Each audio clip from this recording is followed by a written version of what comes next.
शापित मंदिर की आत्मा गांव सुल्तानपुर के पास एक घना जंगल था, जिसके बीचों बीच एक प्राचीन मंदिर खड़ा था।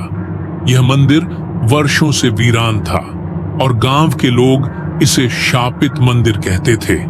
कहते हैं कि वहां एक आत्मा का वास था, जो रात होते ही मंदिर में चीखों और कराहों का कारण बनती थी। यह कहानी वर्षों पुरानी थी। कहते हैं कि उस मंदिर में देवी का वास था और वहां पूजा करने से लोगों की हर मनोकामना पूरी होती थी। परंतु लालच में अंधे एक महंत ने देवी की मूर्ति से कीमती आभूषण चुरा लिए। उस दिन से मंदिर में अपशगुन शुरू हो गए। गांव वालों का मानना था कि देवी ने महंत को शाप दिया और उसके कारण उसकी मृत्यु हो गई। तब से वह आत्मा मंदिर में कैद हो गई और उसकी चीखें हर रात सुनाई देने लगीं। सालों तक किसी ने मंदिर की ओर कदम नहीं बढ़ाया। लेकिन एक दिन गांव में एक युवक आर्यन आया। वह शहर का पढ़ा लिखा लड़का था और इन सब कहानियों पर विश्वास नहीं करता था। उसने गांव वालों से कहा, यह सब सिर्फ अंधविश्वास है। मैं आज रात मंदिर में जाकर सच्चाई का पता लगाऊंगा। गांव के बुजुर्गों ने उसे रोकने की कोशिश की, लेकिन आर्यन नहीं माना। रात को उसने एक लालटेन और एक छोटा सा ताबीज लिया, जो गांव के पुजारी ने उसे दिया था, और मंदिर की ओर निकल पड़ा। जैसे ही वह मंदिर के पास पहुंचा, ठंडी हवा का झोंका उसे महसूस हुआ।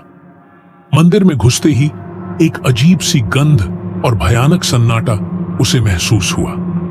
हर कोने में मकड़ी के जाले और धूल जमी हुई थी। लेकिन आर्यन डरा नहीं। उसने देवी की मूर्ति के पास जाकर प्रार्थना करनी शुरू कर दी।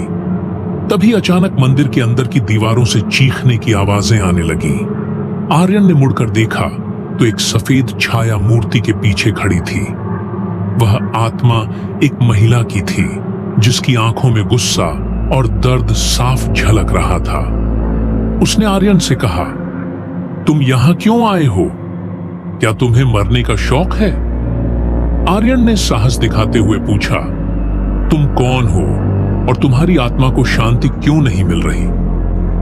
आत्मा ने बताया कि वह मंदिर की पुजारिन थी और महंत ने देवी के आभूषण चुराने का दोष उस पर लगा दिया था।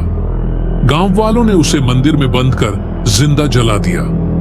उसकी आत्मा देवी से न्याय की उम्मीद में यहां फंसी हुई थी। आर्यन ने वादा किया कि वह गांव वालों को सच्चाई बताएगा और आत्मा को न्याय दिलाएगा। अगले दिन उसने गांव के बड़े बुजुर्गों को सब कुछ बताया। सभी ने मिलकर आत्मा के लिए प्रायश्चित किया और मंदिर की पूजा दोबारा शुरू की।